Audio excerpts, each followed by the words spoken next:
আমি তখন ওই এসডিপিও তখন মিতুন দে স্যারকে বললাম যে স্যার কী ব্যাপার আমাকে মারছেন কেন, মানে আমি কি করেছি? বলছে তুই কি করেছিস, তুই কি করেছিস জানবি? বলে আবার কিছু বলার আগেই আবার মারধর, আমার ওপর ইলেকট্রিক শক দেওয়া আরম্ভ করলো।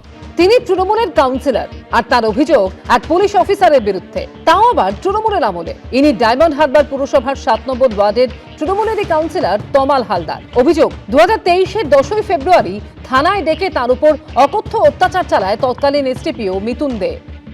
মিতুন দে স্যার প্রচুর সিভিক টিভিক পুলিশ টুলিশ নিয়ে স্যারের ওই চেয়ারম্যান স্যারের ঘরে ঢুকে গেছে। ঢুকে গিয়েই ডিরেক্ট আমাকে বলছেন যে চলুন আপনাকে যেতে হবে। দুটো প্রিজন ভ্যান ছিল। প্রথমে বললেন যে চশমা খোল, চশমা খুলে রাখার সেকেন্ডও হয়নি শুরু হয়ে গেল মারধর। মানে এমন জোরে প্রথমে একটা লাথি দিলেন, আমি গিয়ে ছিটকে পড়লাম দূরে। তারপরে সে মানে এলো পাথারি চট থাপ্পড় লাথি। অভিযোগ একাধিক তৃণমূল নেতাদের সামনে তৃণমূল কাউন্সিলরের ওপর অকথ্য অত্যাচার করা হয়।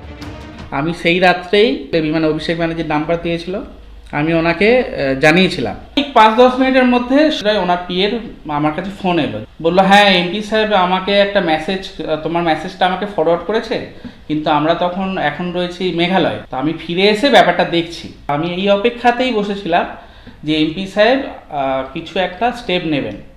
তো স্টেপ নিয়েছিলেন, ডেফিনেটলি নিয়েছিলেন। সেটা 6 মাস পরে নিয়েছিলেন। কী স্টেপ নিয়েছিলেন? ওনাকে প্রমোশন দিয়েছিলেন, উনি এসডিপিও থেকে অ্যাডিশনাল এসপি হয়ে গেছিলেন। তখন আমার মনে সন্দেহ হলো অভিষেক ব্যানার্জির নির্দেশেই এই ঘটনাটা ঘটানো হয়েছে। এখন দেখছি যে প্রশাসনের বিভিন্ন রকম এমন স্টেপ নেওয়া হচ্ছে যেগুলো জনতার মনে কনফিডেন্স আসছে। আমি মাননীয় মুখ্যমন্ত্রীর যে সমস্ত কথাবার্তা আমি শুনছি তাতে আমার ভরসা হয়েছে যে উনি হয়তো এবারে এই অন্যায়ের বিচার করবেন বা কোনো স্টেপ নেবেন। রাজ্যে পালাবদলের পর পুলিশের কাছে অভিযোগ জানিয়েছেন এই তৃণমূল কাউন্সিলর।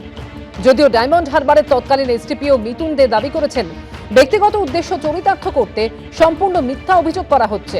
বিষয়টা অনেক পুরনো, থানাতে ডাকা ও ছাড়া সম্পূর্ণ আইন মেনে হয়েছে।